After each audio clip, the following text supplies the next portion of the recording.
everyone and welcome to the very first episode of Fair Advice Live.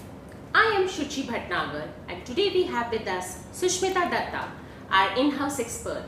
She will be talking to us about P2P lending and how it should be an integral part of our investment portfolio. Welcome Sushmita. Thank you so much, Shuchi. So Sushmita, let's start with the basic. What is peer-to-peer lending? What is P2P lending?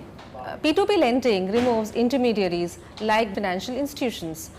So banks charge anywhere between 15 to 36% for a loan, whereas the rate of interest starts at 12%. So borrowers are making lower rate of interest, then how do lenders make higher rate of returns? Banks through savings accounts or fixed deposits offer you anything between 4 to 8%. That's right. Whereas in Faircent.com, the interest rate starts anything between 15 to 26%.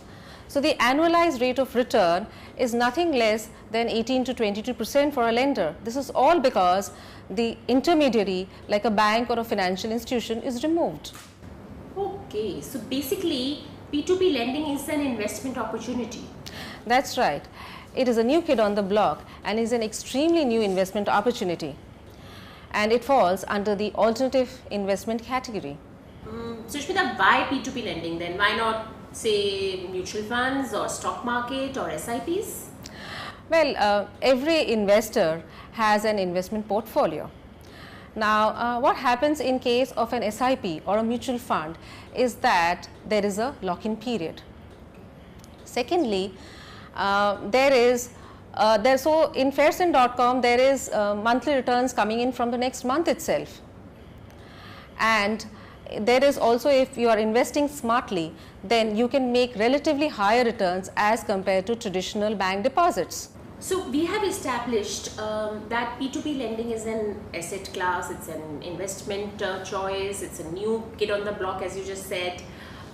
What, as per you Sushmita, in your expert opinion, is the ratio of investment that an investor should make in P2P lending vis-a-vis other opportunities? So a smart investor should have an investment portfolio. Okay. Now, it completely depends upon the funds that he has available to invest.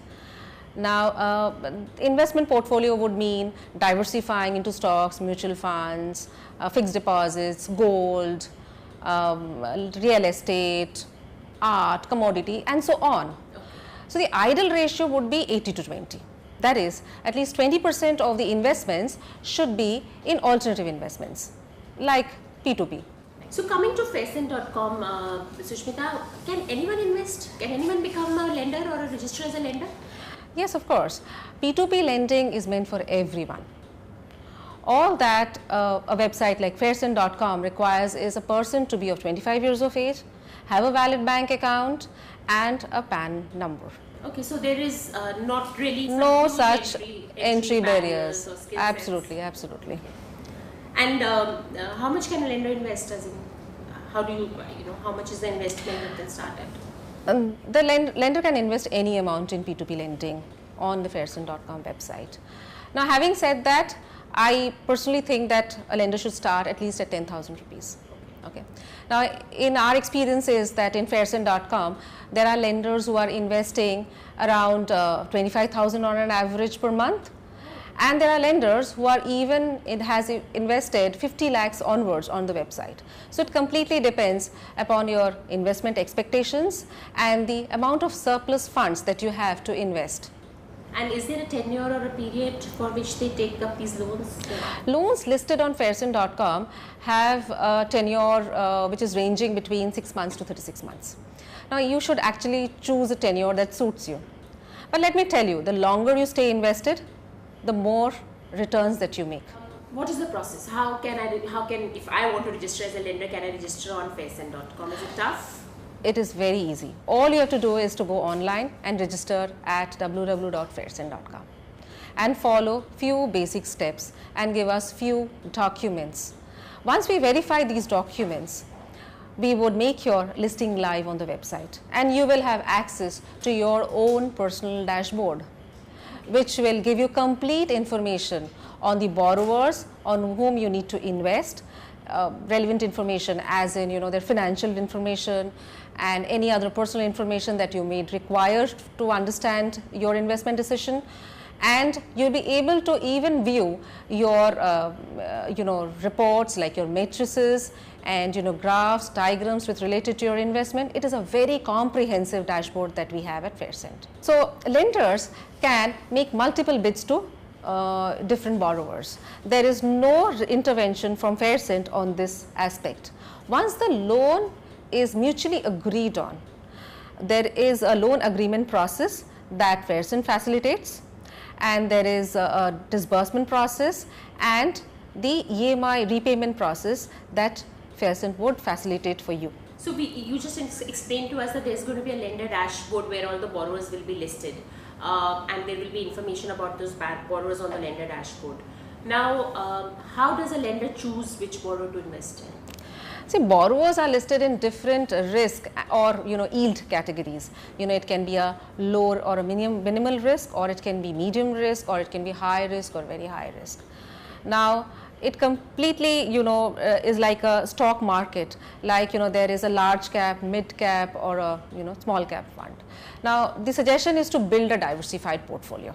Build a diversified portfolio by mixing different kind of yields or returns. So Sushmita, are there any guaranteed returns?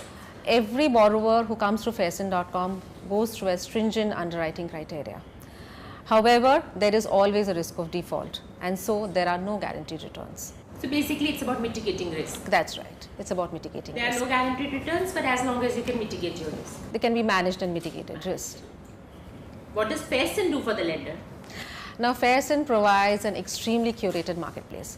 By curation, I mean very cutting edge technology, underwriting mechanism, which is at par world class underwriting mechanisms, where we are analyzing and evaluating borrowers with over 120 parameters. Okay.